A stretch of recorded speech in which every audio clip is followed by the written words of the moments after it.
Kroger grocery stores, and they are a national chain, and they have a few stores. They have some stores located in, they have a bunch of stores located in California, and there are there was a recent law passed in Long Beach, California, and in Long Beach, they passed legislation that said that any company with at least 300 employees nationwide and 15 employees in Long Beach have to give their employees an extra so for all grocery companies, right, that have at least $300 employees nationwide and at least 15 employees in Long Beach, they would have to give their employees an extra $4 an hour for 120 days due to the coronavirus pandemic. All right. And this is reported in The Hill.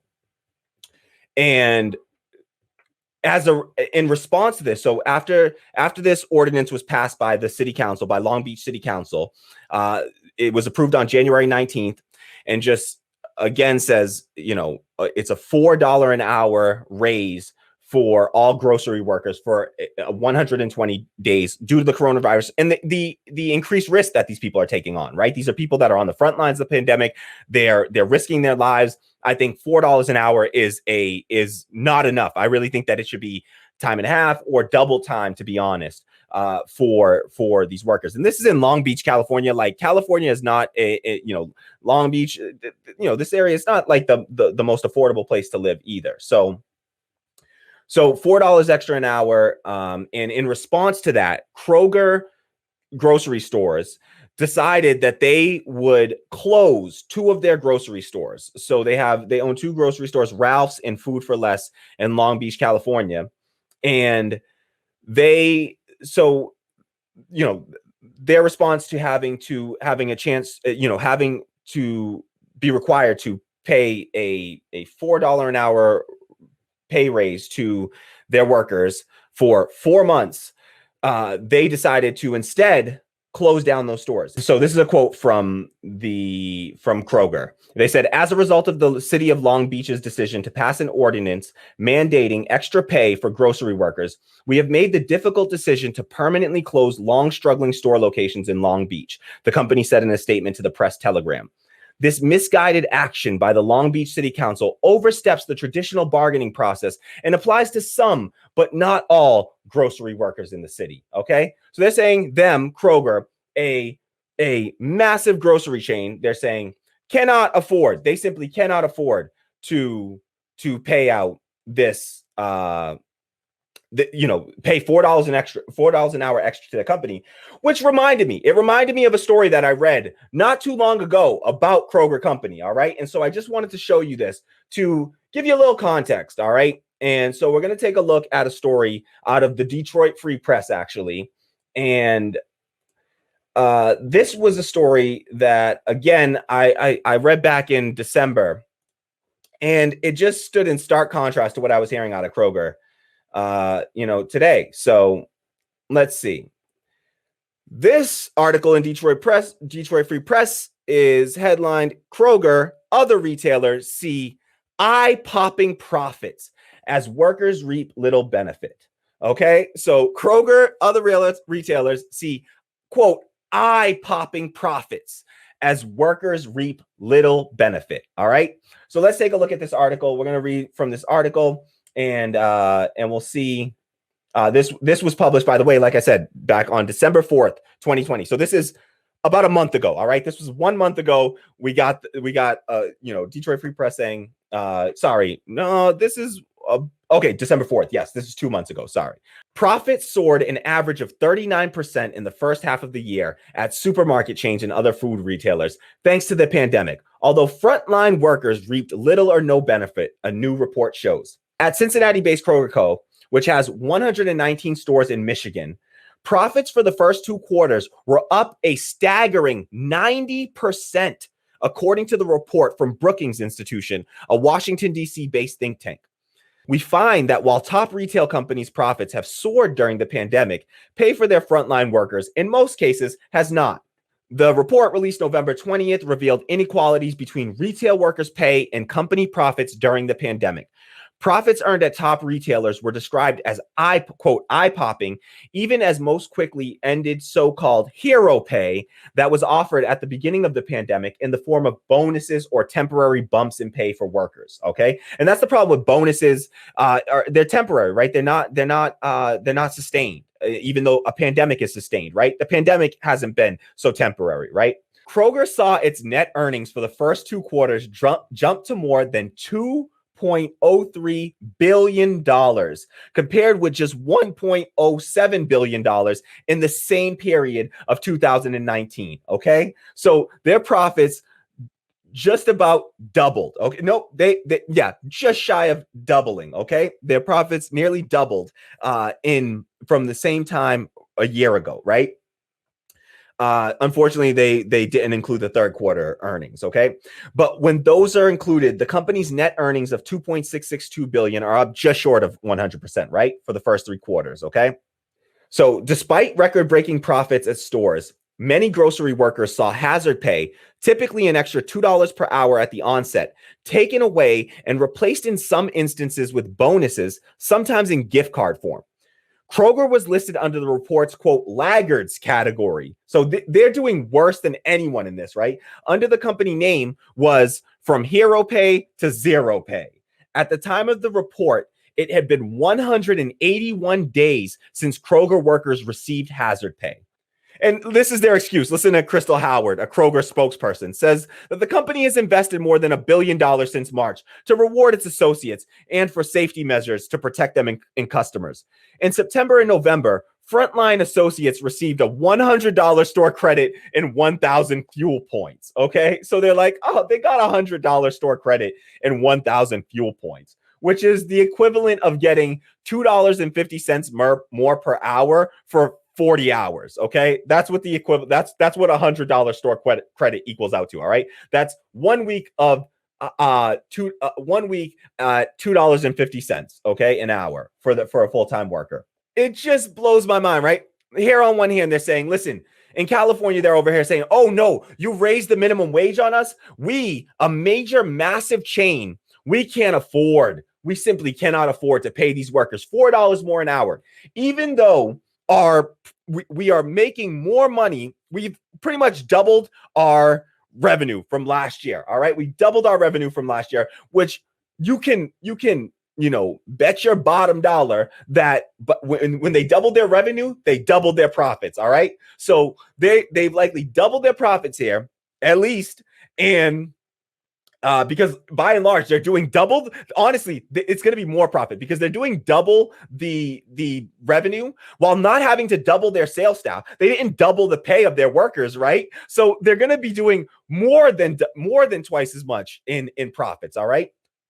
And you mean to tell me that they can't pay their workers, $4 more an hour for 2 stores when they have 120 stores just in Michigan alone. All right.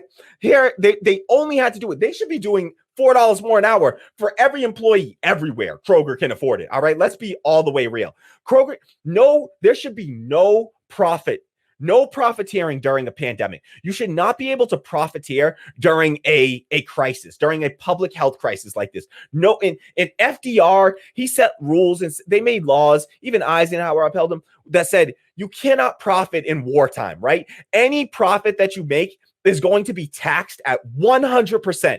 We are going to tax all corporate profits at 100% during public health crises. Okay. And you should not be able to make profits. I'm sorry. What's profit? Profit is money that you have left over after you've paid all your workers. You don't want it to be profit. Just pay your workers more money. Okay. And then it's not profit. Just pay the workers more. Okay. And then it wouldn't be profit. So there's no reason for any company to be profiting in the midst of a pandemic. All right. Let's just make that very clear. Okay. This is absolutely absurd that Kroger is trying to play this game of pretending like they need to close down stores and force those workers into, uncertainty in the middle of a pandemic. All they wanted was a few more extra dollars to survive for all the risks that they're taking on, right? And many of them with less than, with subpar health care plans and health insurance plans, right? And so The idea that they can't afford this is disgusting. It's a joke.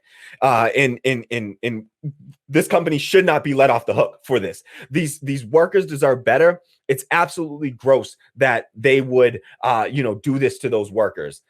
Melon Lord says petty. I totally agree with you. This is beyond petty. It's really gross. Nano Pair Technology says, quote, "What we are witnessing right now is shameful. Long Beach will continue to stand with workers during this pandemic," end quote, said Mayor Robert Garcia. That's shout out to that mayor. He's absolutely correct. This is shameful what they're doing. It's absolutely shameful. Thank you for that comment, Nano Pair. Really appreciate that for dropping that little bit of that little bit of knowledge there.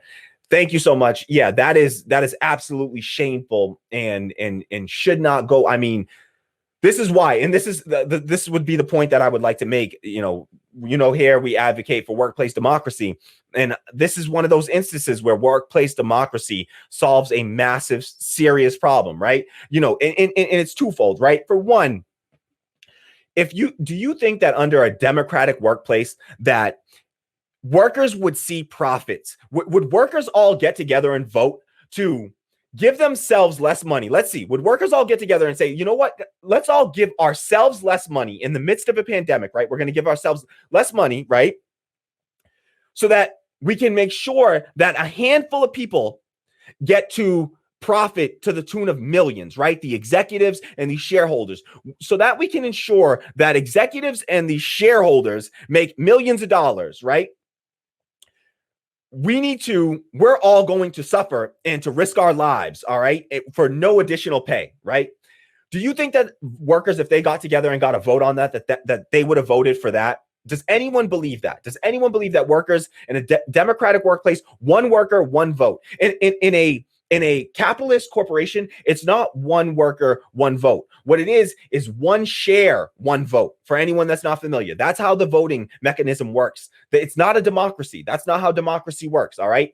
In democracy, it's one person, one vote. What we have inside of capitalist enterprises is not democracy. That is not democracy there. It is not one person, one vote. It is one share, one vote. And some people have 1 million shares and some people have 0 shares. The people with 0 shares, they're typically called workers, all right? And the people with 1 million shares, they're called shareholders, or they call the board of directors, okay, or executives, all right?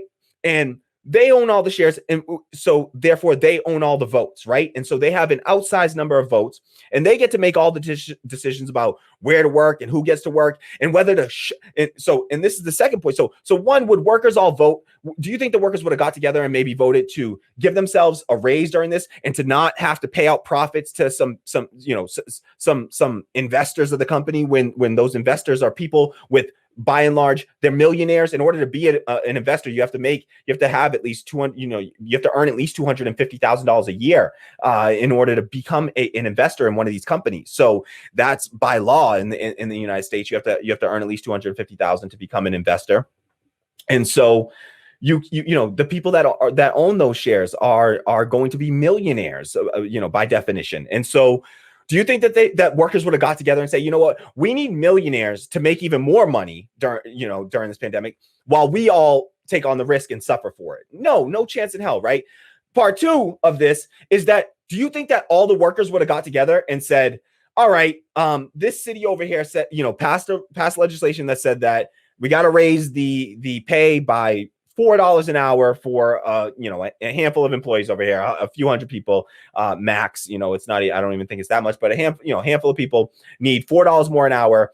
Are we going to put those people out of work, or are we going to pay those people because the city requires it? What do you think that the workers would have got together and vote? Do you think that the workers get together and they vote, sorry, you people over there, because your city passed an ordinance, we're going to put you out of work? Or could they just afford it because you have at least hundreds of millions of dollars of profit? And I think we all know the answer to that too, right? So these are the reasons that we advocate for workplace democracy. I think it just highlights why capitalist enterprises are so dangerous for workers, and why we need to move beyond this system where we allow a handful of people, the shareholders and the major shareholders and the board of directors, to wield so much power over the rest of us. We cannot allow the system to continue, or there will be more. This will continue to happen over and over and over again, right? And some of these workers within these stores are protected by unions, and unions weren't able to stop them, unfortunately, right? So we need to go steps beyond unions as well. I just want to say that I do wish the best. I hope the best for those workers. If anyone is working there or knows anyone working there, I do hope that they're able to, collect unemployment, to bounce back from it, that they can fight like hell, and that people stand up in solidarity with them. This is my small way of being in solidarity with those workers, to do my part to try to call attention to their cause. I'm sorry that this was done to you, but this is a prime example of why we need democracy in the workplace.